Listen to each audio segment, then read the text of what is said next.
In this video, I'm going to show you some low-tech ways to photograph a variety of two-dimensional artwork using daylight. As long as you have access to bright and direct light, you can use the methods that I discuss here using any of the tools that you have.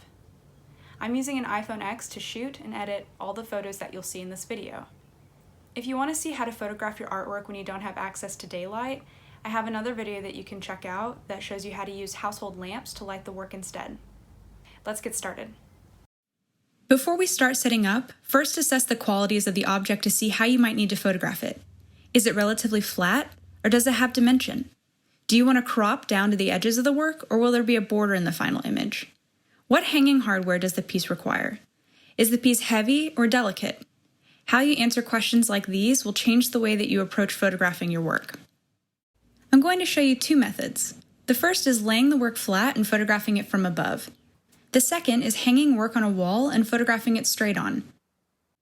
The piece I'm working with is delicate and flat, so I'm going to lay the work down instead of hanging it on the wall. I won't need any hardware, but I will need to find an area near a window that has bright and direct light. Use a flat surface to lay the work down on a clean, neutral background near the window. In this case, I'm using a coffee table and a large drawing pad. As the sun moves throughout the day, check areas that you previously ruled out. A spot that was too bright in the morning might be great in the afternoon. I could hang the work on the wall using binder clips and tacks, but the binder clips would accidentally cover up parts of the work. It's true that I could spend time editing the clips out, but to keep this process low-tech, I want to avoid opening this photo in more technical editing software. This piece has a lot of surface detail that I want to convey in my images. It also has deckled edges or edges that were torn instead of cut. I'm planning on leaving a small, even border around the entire artwork to showcase those deckled edges. I could crop in to remove them, but then I would sacrifice some of the detail that's close or hangs off the edge, like these little hairs. My work is all set up, but I'm noticing the bottom third of the artwork isn't as well lit as the rest of the piece. An easy way to bounce light back onto the artwork is to use a rigid white object, like the blank pages from the sketchpad. Check out the bottom right-hand corner. My artwork is longer than the sketchpad paper, so the light isn't being diffused evenly. I'm going to use another piece of paper to lengthen the sketchpad, and then use a binder clip to hold it in place. Now that the light is being bounced towards the piece, it's lit more evenly. If you're using an iPhone, there's a neat feature that locks the focus and exposure while you're taking pictures. Tap and hold on the area that you want to remain in sharp focus. An icon will appear that reads AE/AF lock. Now you can drag the sun icon to adjust the brightness and it will stay at that brightness even if you point the camera elsewhere. With your phone or camera, try to get as close as you can without being so close that distortion starts to happen. Distortion is caused by being too close to the piece or holding the camera or phone at an angle. Hold your camera or phone so that it is completely parallel to the artwork. If you start to see the edges become convex or concave, step back just until the warping disappears and try zooming in instead. I'm going to take two photos, one that shows the piece in its entirety and one shot at an angle that zooms in on the surface detail.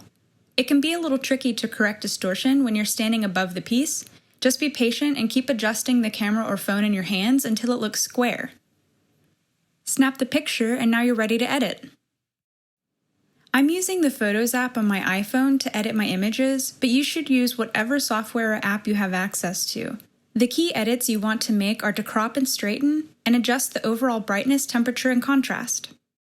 I spend most of my time correcting any subtle distortion I see using the crop and straighten tools. The image needs to look completely square since I'm leaving a border around the work to highlight the deckled edges. Next, I pull down the highlights to bring back detail that was blown out by too much light. I'll also decrease the shadows to bring back any detail that's hiding in the dark parts of the image. Increase the brightness just enough so that the overall light in the image isn't so dull. I have found that the iPhone camera lens tends to shoot warm, so I'll need to balance the warmth settings so that the overall temperature isn't quite so yellowy orange. When you tap your screen, a subtle icon will appear at the top of the image that reads Cropped Original, which lets you know that the unedited version of your image will briefly flash so that you can see your changes so far. I want to note that as I'm editing, I'm looking at the physical artwork to make sure that the colors and contrast look true to what my eyes are seeing. I don't typically use the sharpening feature when I edit images, but I think this highly textured piece could use some sharpening. The sharpen tool increases the contrast of the pixels that sit next to each other, so it's easy to take it too far and make the image look over-edited. When sharpening, zoom in and adjust incrementally. After an increase of 10, I tapped the sharpness button to see my changes. If the change is too subtle, take it up a little more. To finish editing, give the overall contrast a bump if you feel like the darks look sort of gray or washed out. Notice what a difference a few minutes of setup and editing can do for your image. The artwork is in the center, the color and temperature look true to the physical artwork, and the layers of hair are no longer an indistinct dark mass.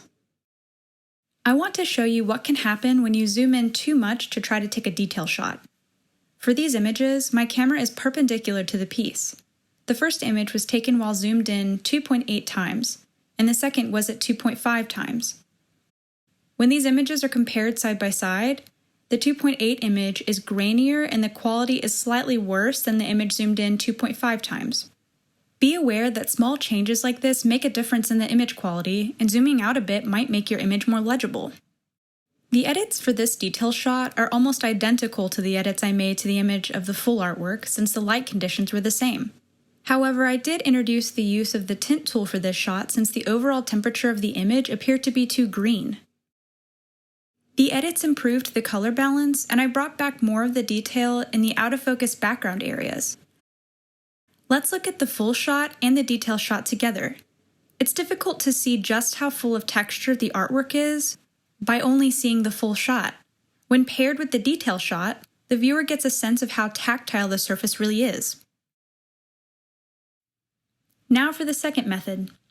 Find an area of a wall that is brightly lit with indirect sunlight and is free of any cast shadows.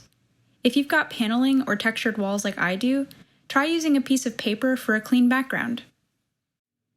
I'm going to use this small red and black piece that has a chunky gold frame as my example for this method. The work is relatively light, so a small nail or tack will work fine for the sawtooth hanger on the back. If you're working with a heavier piece that has dimension like this one, you can use a larger nail or a picture hanging hook to bear the weight safely. Hammer the nail into the wall and line up the sawtooth hanger until the piece is securely resting on the nail. Take a few steps back to check your work, and then adjust the piece so that it is level and looks straight. For the full shot, hold your camera or phone so that it is completely parallel to the artwork.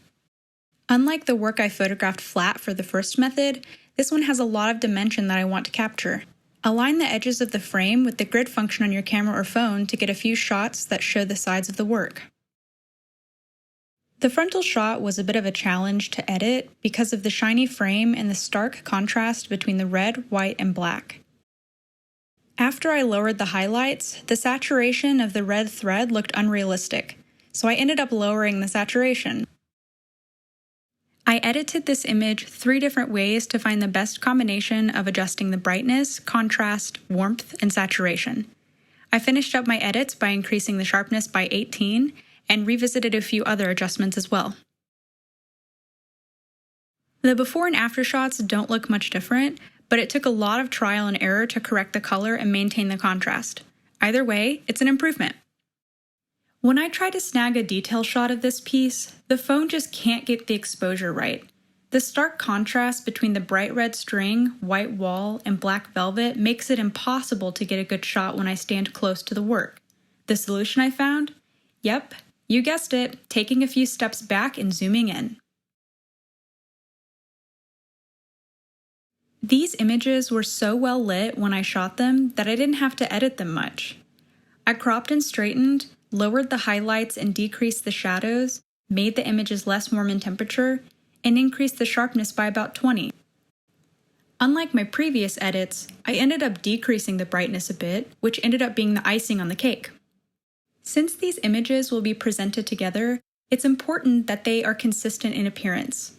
Qualities like the temperature, brightness, saturation, and contrast will be most noticeable if they aren't similar enough. Once you're finished editing, the suite of images is ready to be shown together. You might be wondering how to pick a background color. That's up to you, but be thoughtful about your choice and know that white is a clean standard that doesn't distract from the images of your artwork.